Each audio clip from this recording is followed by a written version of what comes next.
Jadi di video kali ini aku bareng teman-teman aku akan menjelaskan atau sharing-sharing materi mengenai pajak pertambahan nilai. Oh iya, video ini kami buat untuk proyek akhir mata kuliah hukum pajak. Dan semoga video ini bisa bermanfaat ya buat teman-teman semua.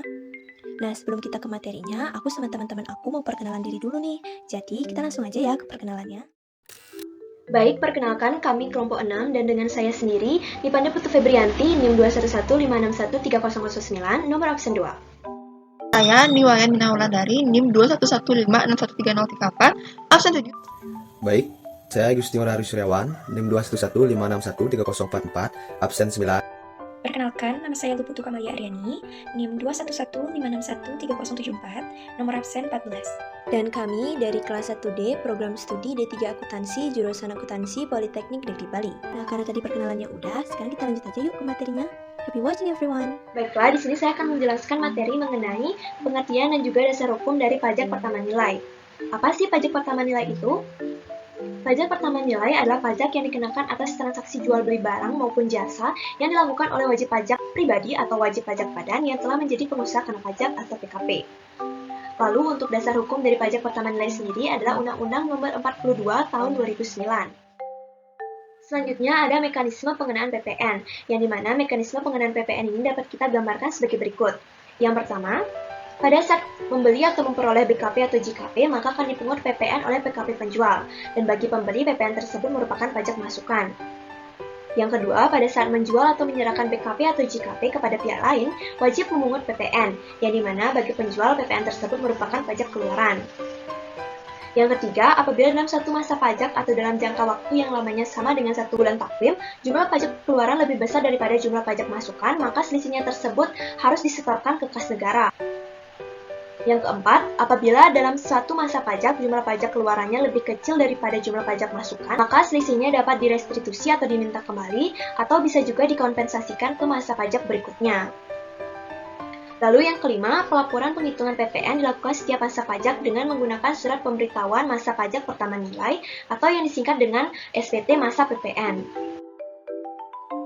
Oke, lanjut di sini ada NPPKP atau singkatan dari nomor pengukuhan pengusaha kena pajak, yang dimana NPPKP ini merupakan nomor identitas pengusaha kena pajak atau yang disingkat dengan PKP yang disematkan saat pengusaha dikukuhkan sebagai PKP lewat surat pengukuhan PKP. Apabila pengusaha sudah mendapatkan NPPKP, berarti pengusaha tersebut sudah resmi dinyatakan menjadi PKP, dan dengan demikian akan otomatis terikat dengan kewajiban-kewajiban perpajakan yang diperuntukkan bagi PKP. NPPKP juga memiliki beberapa fungsi, diantaranya yang pertama sebagai identitas PKP yang bersangkutan selain NPWP, yang kedua sebagai penanda bagi PKP untuk melaksanakan hak dan kewajiban di bidang pajak pertambahan nilai atau PPN dan pajak penjualan arsip barang mewah atau PPNBM, dan yang terakhir sebagai pengawasan administrasi perpajakan. NPPKP ini juga tertera dalam surat pengukuhan PKP bersama dengan identitas wajib pajak lainnya, seperti nama, NPWP, klasifikasi lapangan usaha atau KLU, status usaha, hingga kewajiban pajak. Di sini kami sudah menyediakan beberapa contoh NPPKP, jadi bisa langsung dilihat sendiri ya. Sifat pemungutan PPN. Pajak pertambahan nilai mempunyai beberapa sifat pemungutan atau karakteristik, yaitu yang pertama adalah PPN sebagai pajak objektif. Pemungutan PPN didasarkan pada objek pajak tanpa memperhatikan keadaan diri wajib pajak sebagai subjek pajak. Yang kedua, PPN sebagai pajak tidak langsung. Secara ekonomis, beban PPN dapat dialihkan kepada pihak lain, tetapi kewajiban memungut, menyetor, melapor melekat pada pihak yang menyerahkan barang dan jasa. Kemudian yang ketiga, pemungutan PPN multi-stage tax dilakukan secara berjenjang dari pabrikan sampai konsumen akhir. Kemudian yang keempat, PPN dipungut dengan menggunakan alat bukti faktur pajak. Sehingga pengusaha kena pajak sebagai pemungut pajak harus menerbitkan faktur pajak sebagai bukti pemungutan PPN. Kemudian yang kelima, PPN bersifat netral. Dikenakan biaya atas konsumsi barang maupun jasa dan dipungut menggunakan prinsip tempat tujuan, yaitu bahwa PPN dipungut di tempat barang atau jasa dikonsumsi. Yang keenam, PPN tidak menimbulkan pajak berganda, karena terdapat mekanisme pengkreditan pajak masukan. Yang ketujuh, PPN sebagai pajak atas konsumsi dalam negeri, penyerahan BKP atau JKP dilakukan secara konsumsi dalam negeri. PPN terhadap konsumsi dalam negeri dikenakan sebesar 10%, sedangkan untuk ekspor dikenakan tarif 0%. Nah, untuk itu, ekspor secara real tidak ada PPN yang dibayarkan, namun tetap harus dilaporkan. Yang berikutnya, tipe pemungutan PPN. Tipe pemungutan PPN dapat diklasifikasikan menjadi 3 jenis, yaitu 1. Consumption Type Value Added Tax, yaitu pada tipe ini, semua pembelian yang digunakan untuk produksi termasuk barang modal dikurangkan dari nilai tambahnya, sehingga memberikan sifat netral pajak pertambahan nilai atas pola produksi. Yang kedua, net income type value added tax. Pada tipe ini, tidak dimungkinkan adanya pengurangan pembelian barang modal dari dasar pengenaan. Yang ketiga, gross product type value added tax. Nah, pada tahap ini, pembelian barang modal tidak diperkenankan sama sekali untuk dikurangkan dari dasar pengenaan pajak. Akibatnya, sama saja yaitu barang modal dikenakan pajak 2 kali pada saat pembelian dan dilakukan melalui hasil produksi yang dijual pada konsumen. Berikutnya adalah prinsip pemungutan PPN. Terdapat 2 jenis prinsip pemungutan PPN yaitu, yang pertama, prinsip tempat tujuan atau destination. Diartikan pajak pertama nilai dipungut tempat barang atau jasa tersebut dikonsumsi. Yang kedua, prinsip tempat asal atau origin place. Diartikan pajak pertama nilai dipungut di tempat asal barang atau jasa yang akan dikonsumsi. Kemudian, saat PPN terutang. Nah, saat PPN terutang, yang pertama adalah penyerahan BKP atau JKP, yang kedua impor BKP, yang ketiga pemanfaatan BKP tidak berwujud dari luar daerah pabean di dalam daerah pabean. Yang keempat, pemanfaatan JKP dari luar daerah pabean. Yang kelima, ekspor BKP berwujud. Yang keenam, ekspor BKP tidak berwujud. Yang ketujuh, ekspor JKP. Yang kedelapan, pembayaran. Pembayaran diterima sebelum pembayaran BKP atau sebelum penyerahan JKP, atau dalam hal pembayaran dilakukan sebelum dimulainya pemanfaatan BKP tidak berwujud atau JKP dari luar daerah pabean.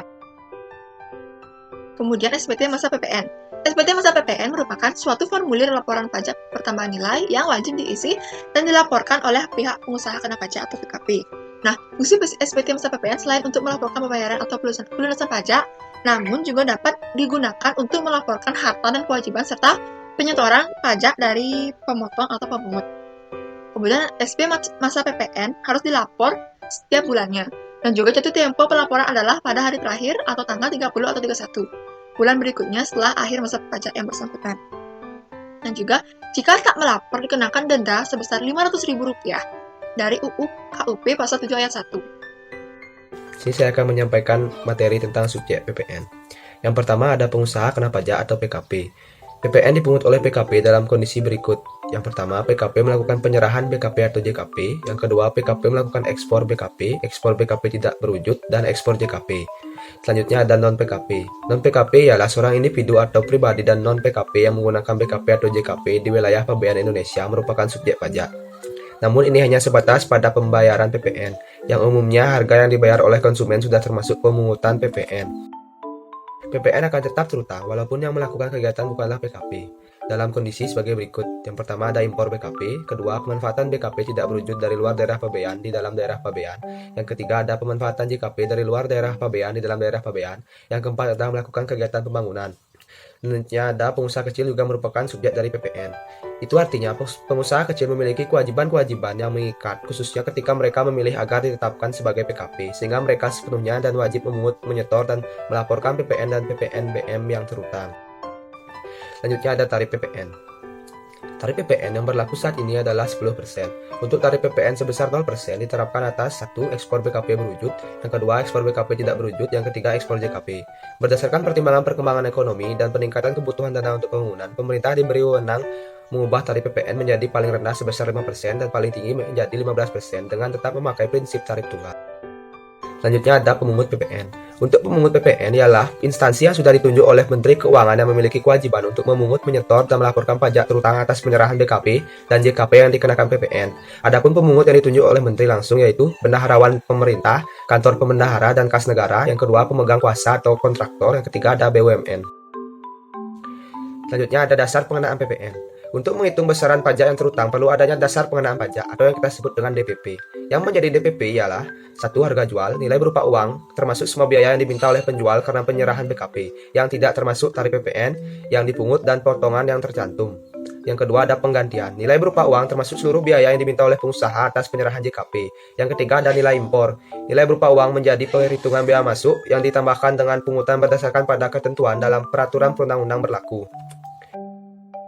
Yang keempat ada nilai ekspor, nilai berupa uang termasuk semua biaya yang diminta atau seharusnya diminta oleh eksportir. Yang kelima ada nilai lain-lain, nilai berupa uang yang mana telah ditetapkan sebagai dasar pengenaan pajak atau DPP, dan nilai lain ini telah ditetapkan dan diatur sesuai dengan peraturan Menteri Keuangan. Di sini saya akan memaparkan materi mengenai cara menghitung pajak pertambahan nilai.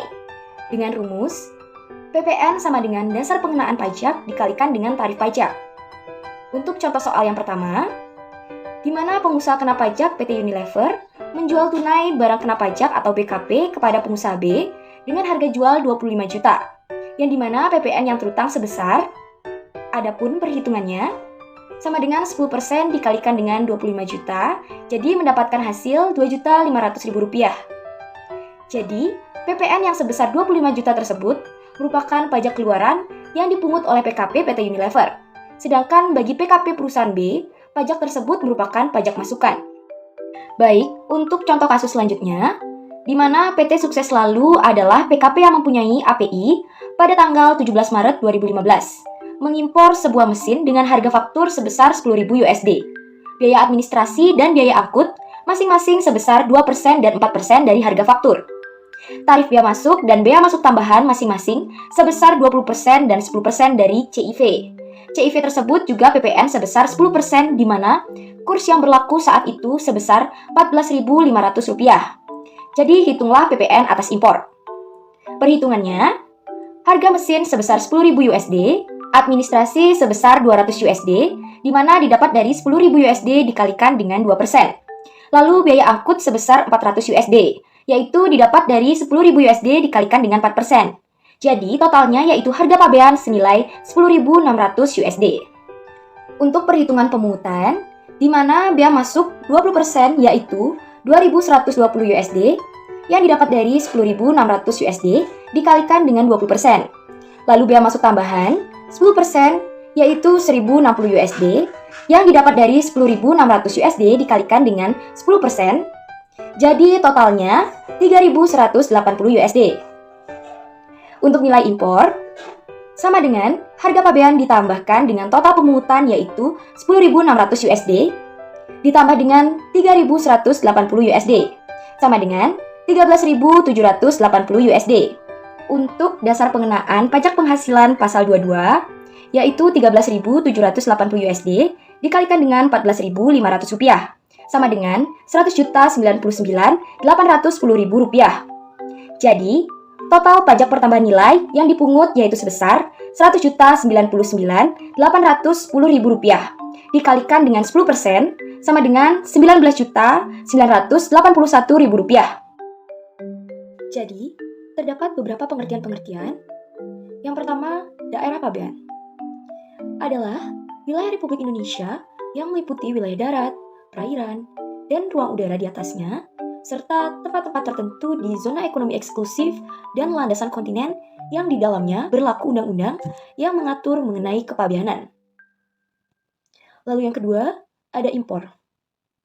Adalah setiap kegiatan memasukkan barang dari luar daerah pabean ke dalam daerah pabean. Yang ketiga, ada ekspor barang kena pajak berwujud.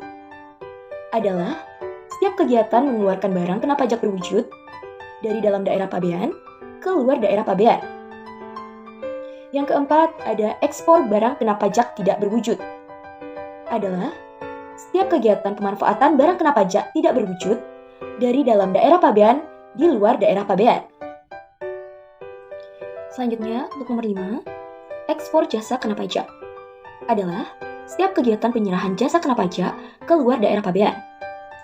Lalu nomor 6, menghasilkan adalah kegiatan mengolah melalui proses mengubah bentuk dan atau sifat suatu barang dari bentuk aslinya menjadi barang baru atau mempunyai daya guna baru, atau kegiatan mengolah sumber daya alam, termasuk menyeluruh orang pribadi atau badan lain melakukan kegiatan tersebut. Yang ketujuh, ada pajak masukan.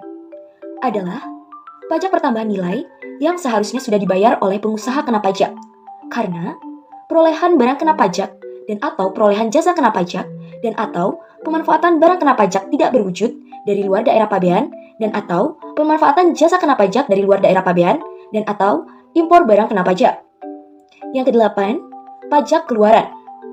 Adalah pajak pertambahan nilai terutang yang wajib dipungut oleh pengusaha kena pajak yang melakukan penyerahan barang kena pajak, penyerahan jasa kena pajak, ekspor barang kena pajak berwujud, ekspor barang kena pajak tidak berwujud, dan atau ekspor jasa kena pajak. Lalu yang terakhir, masa pajak. adalah jangka waktu yang lamanya sama dengan 1 bulan takwim atau jangka waktu lain yang ditetapkan dengan keputusan Menteri Keuangan paling lama 3 bulan takwim. BKP atau barang kena pajak.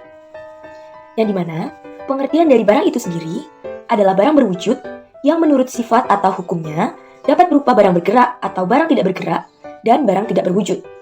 Sedangkan pengertian dari barang kena pajak atau BKP itu sendiri adalah barang yang dikenai pajak berdasarkan Undang-Undang Pajak Pertambahan Nilai tahun 1984. Sedangkan yang dimaksud dengan barang kena pajak tidak berwujud adalah yang pertama, penggunaan atau hak menggunakan hak cipta di bidang kasusastraan, kesenian, atau karya ilmiah, paten, desain atau model, rencana, formula atau proses rahasia, merek dagang, atau bentuk hak kekayaan intelektual atau industrial, dan hak serupa lainnya.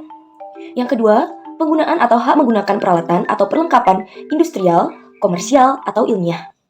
Yang ketiga, pemberian pengetahuan atau informasi di bidang ilmiah, teknikal, industrial, atau komersial. Yang keempat, pemberian bantuan tambahan atau perlengkapan sehubungan dengan penggunaan atau hak menggunakan hak-hak tersebut pada angka 1 hingga 3, yang berupa penerimaan atau hak menerima rekaman, gambar atau rekaman suara, atau keduanya, yang disalurkan kepada masyarakat melalui satelit, kabel, serta optik, atau teknologi yang serupa. Lalu selanjutnya, penggunaan atau hak menggunakan rekaman, gambar atau rekaman suara, atau keduanya, untuk siaran televisi atau radio yang disiarkan atau dipancarkan melalui satelit, kabel, serat optik, atau teknologi yang serupa. Yang terakhir, penggunaan atau hak menggunakan sebagian atau seluruh spektrum radio komunikasi. Untuk yang kelima, penggunaan atau hak menggunakan film gambar berupa motion picture film, film atau pita video untuk siaran televisi, atau pita suara untuk siaran radio. Lalu yang keenam, pelepasan seluruhnya atau sebagian hak yang berkenaan dengan penggunaan atau pemberian hak kekayaan intelektual atau industrial atau hak-hak lainnya sebagaimana tersebut di atas. Pengecualian BKP, di mana jenis-jenis barang yang tidak dikenakan PPN ditetapkan dengan peraturan pemerintah yang didasarkan atas kelompok-kelompok barang seperti yang pertama, ada barang hasil pertambangan atau hasil pengeboran yang diambil langsung dari sumbernya. Contohnya, yang pertama ada minyak bumi atau crude oil, yang kedua ada gas bumi, yang dimana tidak termasuk gas bumi seperti LPG yang siap dikonsumsi langsung oleh masyarakat. Lalu yang ketiga ada panas bumi, yang keempat ada asbes, batu tulis, batu setengah permata, batu kapur, batu apung, permata, bentonit, dolmin, feldspar, garam batu, grafit, granit atau andesit, awas, hiolit, basalt, rakit. Lalu yang kedua ada barang-barang kebutuhan pokok yang sangat dibutuhkan oleh rakyat banyak.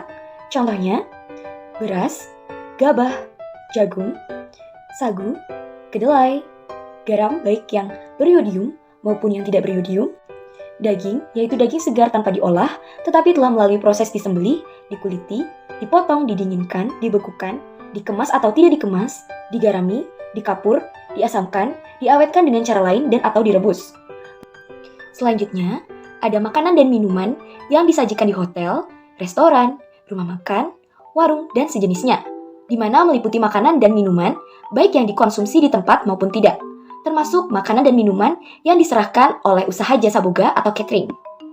Lalu untuk yang terakhir, ada uang, emas batangan, dan surat-surat berharga, di mana termasuk saham, obligasi, dan lainnya.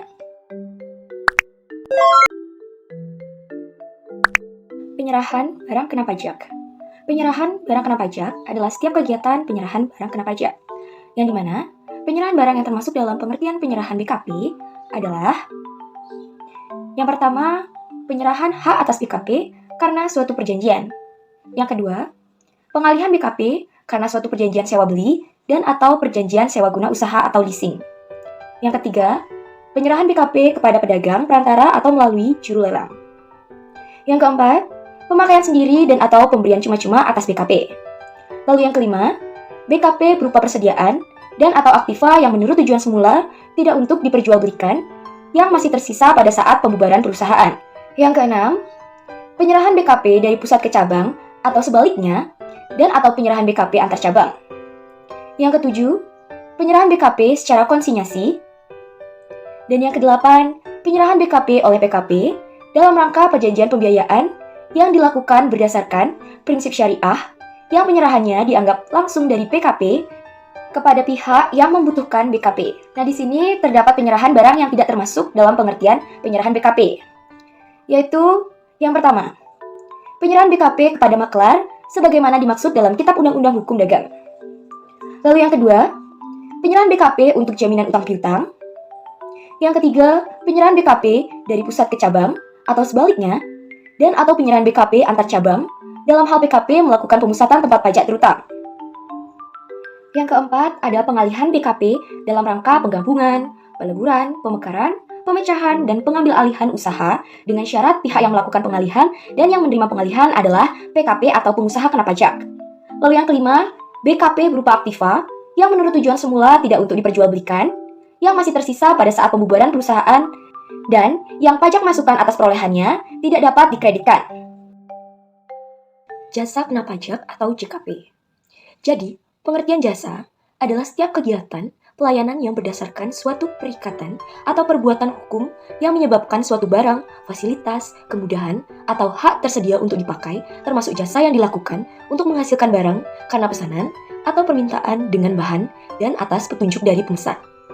Di mana jasa kena pajak adalah jasa yang dikenai pajak berdasarkan Undang-Undang Pajak Pertambahan Nilai tahun 1984.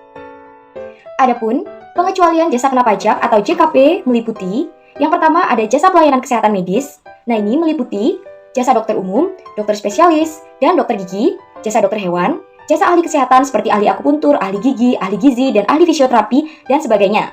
Lalu yang kedua ada jasa di bidang pelayanan sosial, meliputi jasa pelayanan panti asuhan dan panti jompo, jasa pemadam kebakaran, jasa pemberian pertolongan pada kecelakaan, dan sebagainya. Lalu yang ketiga ada jasa di bidang pengiriman surat dengan perangko. Yang keempat, ada jasa keuangan, meliputi jasa menghimpun dana dari masyarakat, jasa menempatkan dana, meminjam dana, atau meminjamkan dana kepada pihak lain, jasa pembiayaan, dan sebagainya. Lalu yang kelima, ada jasa asuransi, yaitu jasa pertanggungan yang meliputi asuransi kerugian, asuransi jiwa, dan reasuransi yang dilakukan oleh perusahaan asuransi kepada pemegang polis asuransi, yang dimana tidak termasuk jasa penunjang asuransi seperti agen asuransi, penilai kerugian asuransi, dan konsultan asuransi. Yang keenam, ada jasa di bidang keagamaan, meliputi jasa pelayanan rumah ibadah, jasa pemberian khotbah atau dakwah, jasa penyelenggaraan kegiatan keagamaan, dan sebagainya. Lalu yang ketujuh, ada jasa pendidikan, meliputi jasa penyelenggaraan pendidikan sekolah, dan jasa penyelenggaraan pendidikan di luar sekolah. Yang kedelapan, ada jasa kesenian dan hiburan, meliputi semua jenis jasa yang dilakukan oleh pekerja seni dan hiburan. Untuk yang kesembilan, jasa penyiaran yang tidak bersifat iklan, meliputi jasa penyiaran radio atau televisi yang dilakukan oleh instansi pemerintah atau swasta, yang tidak bersifat iklan, dan tidak dibiayai oleh sponsor yang bertujuan komersial. Yang kesepuluh, jasa angkutan umum di darat dan di air, serta jasa angkutan udara dalam negeri yang menjadi bagian yang tidak terpisahkan dari jasa angkutan udara luar negeri. Untuk yang ke-11, jasa tenaga kerja, meliputi jasa tenaga kerja, jasa penyediaan tenaga kerja sepanjang pengusaha penyedia tenaga kerja tidak bertanggung jawab atas hasil dari tenaga kerja tersebut, dan yang terakhir, jasa penyelenggaraan pelatihan bagi tenaga kerja. Untuk yang ke-12, jasa perhotelan, meliputi jasa penyewaan kamar, jasa penyewaan ruangan untuk kegiatan acara atau pertemuan. Untuk yang ke-13, jasa yang disediakan oleh pemerintah dalam rangka menjalankan pemerintahan secara umum, meliputi jenis-jenis jasa yang dilaksanakan oleh instansi pemerintah, antara lain, pemberian izin mendirikan bangunan, pemberian izin usaha perdagangan, pemberian NPWP, dan pembuatan KTP. Lalu yang ke-14, jasa penyediaan tempat parkir, yaitu jasa penyediaan tempat parkir yang dilakukan oleh pemilik tempat parkir dan atau pengusaha kepada pengguna tempat parkir yang dipungut bayaran. Untuk yang ke-15, jasa telepon umum dengan menggunakan uang logam yang diselenggarakan oleh pemerintah maupun swasta. Untuk yang ke-16, jasa pengiriman uang dengan wesel pos. Yang ke-17, jasa boga atau catering.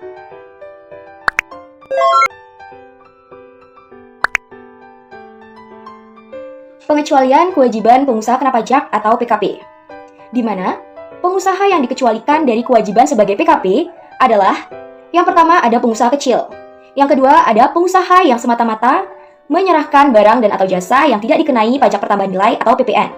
Sedangkan kewajiban pengusaha kena pajak Antara lain, yang pertama melaporkan usahanya untuk dikukuhkan menjadi pengusaha kena pajak atau PKP. Yang kedua, pemungutan PPN dan PPNBM yang terutang. Dan yang ketiga, menyetorkan PPN yang masih harus dibayarkan dalam hal pajak keluaran lebih besar daripada pajak masukan yang dapat dikreditkan, serta menyetorkan pajak penjualan atas barang mewah yang terutang. Lalu yang keempat, melaporkan perhitungan pajak. Pengusaha kecil. Pengusaha kecil adalah pengusaha yang selama 1 tahun buku melakukan penyerahan barang kena pajak atau PKP dan atau jasa kena pajak atau JKP dengan jumlah peredaran bruto dan atau penerimaan bruto tidak lebih dari yang pertama sebelum 1 Januari 2014 sebesar 600 juta rupiah. Yang kedua setelah 1 Januari 2014 sebesar 4.800.000.000 rupiah. Yang dimana pengusaha kecil wajib melaporkan usahanya untuk dikukuhkan sebagai PKP apabila sampai dengan 1 bulan dalam tahun buku jumlah peredaran bruto atau penerimaan brutonya melebihi batas yang telah ditetapkan.